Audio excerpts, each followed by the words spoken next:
How can socially conscious people like us?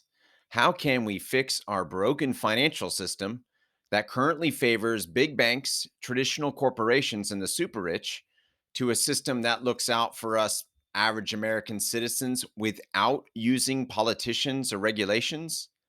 This is the question we ask on the Crowd Effect podcast. I am your host, Paul Lovejoy, activist investment advisor at Stakeholder Enterprise.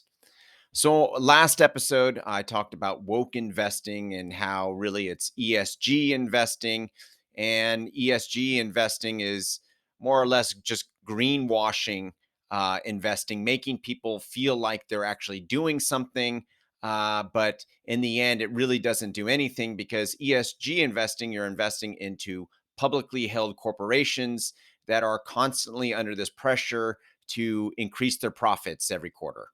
Um, so this is what a lot of conservative politicians were blaming the SVB banking crisis on this woke investing, which I talked about, and obviously this isn't that wasn't the case at all. Now, on the other side of the aisle, progressive politicians are saying the cause of SVB banking, the collapse, was due to 2018 um, deregulations of the Dodd-Frank Act, which was passed after the 2008 financial crisis. This doesn't pass the sniff test as well. One of the authors of the Dodd Frank Act, Barney Frank, um, he says that this has nothing to do with the deregulations. Not only that, what were the deregulations about? Well, it was essentially saying that banks, these mid-sized banks, shouldn't be held under the same standards as these big banks because they're not going to cause a systemic collapse in our financial system like the big banks did. Now, this has played out for over a few weeks. And no, the collapse of SVB Bank did not create a financial collapse. And so the deregulations doesn't appear that it had really anything to do with the collapse. Now, could there be regulations on these mid-sized banks to prevent it from them collapsing? Yes, absolutely, there could be. But there are certain problems with regulations that increase the costs of the operational costs of banks. It's expensive to adhere to these banking regulations. Now you may be saying, well, good, we need to be looking out for these banks because they can't be doing this inappropriate behavior and just it wasn't really inappropriate. It was just kind of reckless and not really thought out. Buying these long term bonds, and when inflation hits, then they had to sell these assets at a deep discount just to cover the withdrawals. The other big problem was all this uninsured deposits. You have all these tech companies putting in money over the $250,000 uh, um, insured amount, which you're that is alone is going to lead to bank runs when you have anything over that. Especially a lot of businesses that had that. So these are problems that really, yeah, can they be regulated? Yes, but what happens is when banks get regulations put on them, they end up looking they're still under this pressure to increase their profits every quarter. That doesn't change. It just makes it harder for them to do that with the regulations. And so what they end up doing is they end up charging these increasing their fees to their customers, making it more expensive. Oftentimes you can look at the violation tracker project. They show how the banks, respond by offering toxic securities and traditional banking violations, just abusing their customers to be able to pay for these fees and regulations. So the regulations have their own problems. I understand why we should have them, because we can't have banks defrauding our public. So this it's just a cycle that just never ends. And there's a great option for all of us to not be in this cycle. It's to put our money into a credit union. They're nonprofit, they're not under this pressure. And any revenue that they generate over their expenses, they pump right back into the credit union, which is great for the community. Ultimately, financial crisis happens when there's a concentration of wealth and power.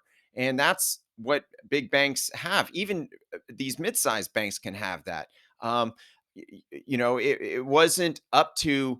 It was just really one guy, and you can also say, well, there's 12 board members. Okay, it was up to just 12 people to decide where they were going to invest their money. And they decided to put in these long-term bonds, which turned out to be a horrible idea when inflation happened. Um, Not only that, we're trying to control something that we really have no control over when it comes to regulations. Um, Ultimately, the world works with supply and demand.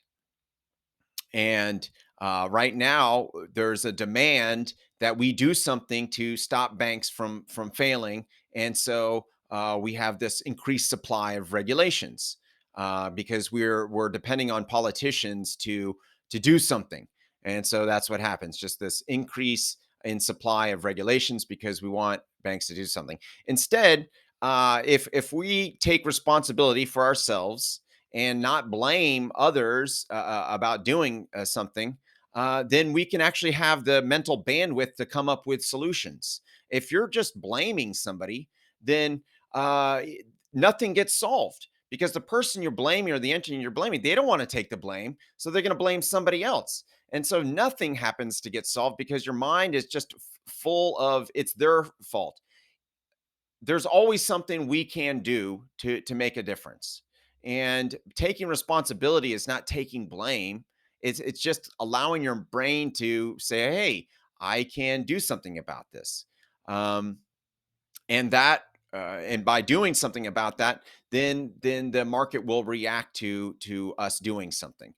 For example, like I said, if you take responsibility and say, hey, I'm going to put my money into a credit union because they're nonprofit, they're not under this pressure to constantly increase their profits every quarter, and they're smaller, it's decentralized wealth, because the community, their community served, banking for the communities, and so it's a totally different approach, and that would certainly help solve the problem. Um, the other thing is, um, uh, there's an opportunity now for further decentralization of wealth and power through something called crowd lending. This is where regular people become lenders. This is there's crowd lending platforms, where you could lend as little as $10 per loan. So it's available to all of us now, and it allows, instead of just 12 people saying, hey, we should put our money here, it allows thousands and millions even of people to say, hey, we should put our money here, here, here, and it's just spread out so much. And ultimately, if we want to prevent a financial crisis, this is what we need to do: is decentralize this wealth and power, and give it back to us, because now it's a shared responsibility. It's shared wealth, shared power, and there is no regulations that need to happen, and uh because there there's no need to oversight a bank when people are solving the problems on their own. And that's what crowd lending does. It allows for a redistribution of wealth through the market, not through taxing or anything like that, taking money from one person and trying to give it to somebody else. But this is through the market, and it's a way for just regular people to also increase their wealth. Crowd lending is a diversified approach. With $1,000 at $10 per loan, you could be in 100 different loans. And then you talk about $10,000. You're talking about bank level diversification, um, that can happen. So crowd lending is a way to decentralize the wealth and power, and also it when we're solving our own problems, then we're not looking to politicians to solve our problem for us. And when that happens, now we're taking away their power and giving it to us. I mean, ultimately, that's what we want. We want to have the power ourselves, instead of like relying on politicians. I mean, don't you think something's wrong when you're saying, "Oh, there's so much depending on this election"? I find that's a big problem. That this one election is so important. We're giving our power away to politicians to solve problems, and they're not. They're just blaming each other. It's just this constant blaming. By accepting responsibility, that's how you be the change. By asking politicians to do something, they're going to pass a law to try and force the change. That's what they're doing with the regulations. They're forcing change on banks. And I understand it. We can't have banks defrauding people, but let's take our money away from the banks and put them into credit unions. It's a much more thoughtful process. Yes, it's not as easy to do that, and it takes individuals, but you know, uh, a waterfall starts with one drop. How do you eat an elephant? One bite at a time. It's a different approach. It's an approach of people who used to build these cathedrals, these architects. They knew that they were going to die before it was completed, yet they started the project anyways. And that's kind of like what we have to do. We just have to say, "Hey, I care about the people, the future generations. I care about my kids. I care about my grandkids. I care about my grandkids' grandkids." And this is why I'm going to choose to become a crowd lender. My name is Paul Lovejoy. I am a crowd investor, and I see you are one too.